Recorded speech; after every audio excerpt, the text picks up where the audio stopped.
Hello students. BSc का एक topic है जेनेटिक इंजीनियरिंग। उसके अंदर हम पढ़ते हैं रिकॉम्बिनेंट डीएनए टेक्नोलॉजी। तो रिकॉम्बिनेंट डीएनए टेक्नोलॉजी क्या है? इसे हिंदी में पुनर्योगज डीएनए तकनीकी कहता है। और जेनेटिक इंजीनियरिंग यानी आनुवंशिक अभियांत्रिकी। इसके अंदर पार्ट 1 हमने पढ़ लिया था, पार्ट 2 है ये।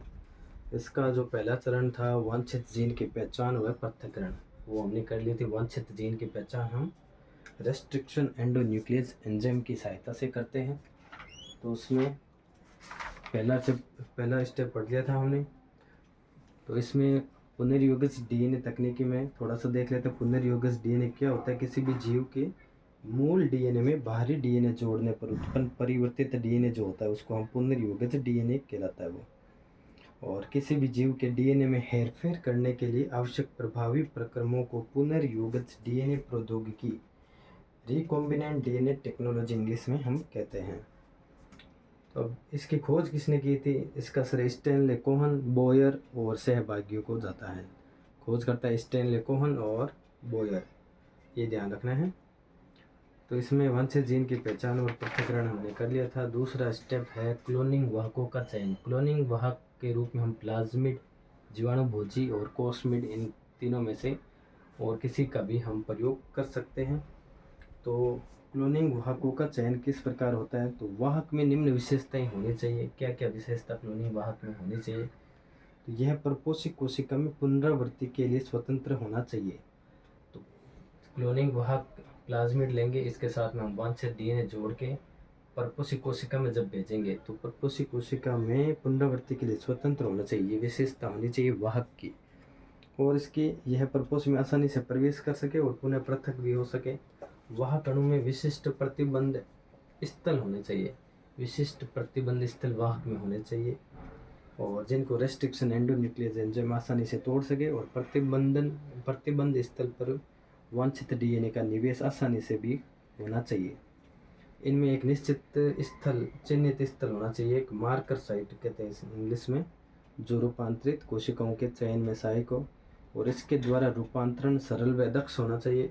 वांछित विजातीय डीएनए की अभिव्यक्ति के लिए वाहक में प्रमोटर, ऑपरेटर जैसे नियामक अवयव होने चाहिए। प्रमोटर, ऑपरेटर ये डीएनए की अभिव्यक्ति के लिए वाहक में होने चाहिए। वांछित जो विजातीय डीएनए की अभिव्यक्ति के लिए प्रमोटर चाहिए, ऑपरेटर ये होने चाहिए। तो इचेरिचिया कोलाई में प्राकृतिक व मानव निर्मित दोनों प्रकार के वाहकों का प्रयोग किया जा सकता है। इचेरिचिया कोलाई परपोषी के रूप में हम उपयोग करते हैं और इसके अंदर वाहक के रूप में हम प्लाज्मिड ले सकते हैं, जीवाणुभोजी और कोस्मिड ले सकते हैं। प्लाज्मिड के बारे में हमने शॉर्ट्स वीडियो में भी मैंने डाला हुआ है, PBR 322। तो प्लाज्मिड क्या है? द्विगुणन की स्थिति के अनुसार अतिरिक्त गुणसूत्रीय संरचना को हम प्लाज्मिड कहते हैं।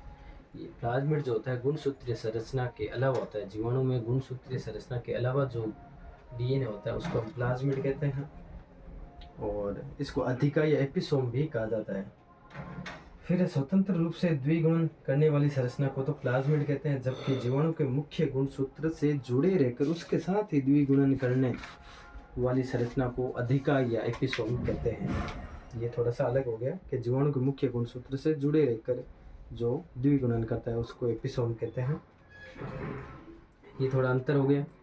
अब प्लाज्मिड में वांछित जीन के निवेश के लिए क्या करते हैं? प्लाज्मिड में वांछित जीन के निवेश के लिए सबसे पहले रेस्ट्रिक्शन एंडोन्यूक्लियस एंजाइम, इसका उपयोग करते हैं। रेस्ट्रिक्शन एंडोन्यूक्लियस एंजाइम, इसके द्वारा काट करके रेखिक कर लिया जाता है। ये गोलाकार वृत्ताकार होता है, इसको रेखिक कर लिया जाता है रेस्ट्रिक्शन एंडोन्यूक्लियस एंजाइम की सहायता से। इसके बाद दोनों सिरों को जोड़ते हुए प्लाज्मिड और विजातीय, ये जो विजातीय वांछित डीएनए है, ये रेस्ट्रिक्शन एंडोन्यूक्लियस एंजाइम इसके ऊपर भी ये काट लगा देता है, जिससे ये चिपचिपे सिरे उत्पन्न हो गए। और इसमें भी ये काट लगाता है विशिष्ट स्थल पर, जिससे ये चिपचिपे सिरे हो गए। फिर इनको बीच में लगभग लंबा वांछित डीएनए खंड आपस में इनको लाइगेज एंजाइम की सहायता से लाइगेज की सहायता से वापस जोड़ दिया जाता है। इनको लाइगेज एंजाइम की सहायता से इनको जोड़ा जाता है। तो इस प्रकार हमें पुनर्योगज प्लाज्मिड डीएनए प्राप्त हो जाता है। अब इसका हम आगे वांछित जीन का क्लोनिंग वाहक में निवेशन करते हैं। वांछित जीन का क्लोनिंग वाहक में ये निवेश किया जाता है तीसरे स्टेप में। चौथा स्टेप होता है इसका पुनर्योगज डीएनए का परपोषी कोशिका में गुणन कराया जाता है। पुनर्योगज जो डीएनए है उसका परपोषी कोशिका में गुणन किस प्रकार होता है, रूपांतरण द्वारा या फिर पारकर्मण द्वारा। तो इस प्रक्रिया में इचेरिशिया कोलाई जीवाणु कोशिका का मुख्यतः प्रयोग परपोषी के रूप में करते हैं और इन प्रक्रियाओं का अध्ययन पूर्व में हम कुछ वीडियो में किया था रूपांतरण और पारकर्मण के बारे में। तो पुनर्योगज डीएनए का परपोषी कोशिका में गुणन कराया जाता है, फिर क्लोन की गई जीन की पहचान और अन्य जीवों में स्थानांतरित किया जाता है। तो ये हम देखेंगे नेक्स्ट वीडियो में। Thank you.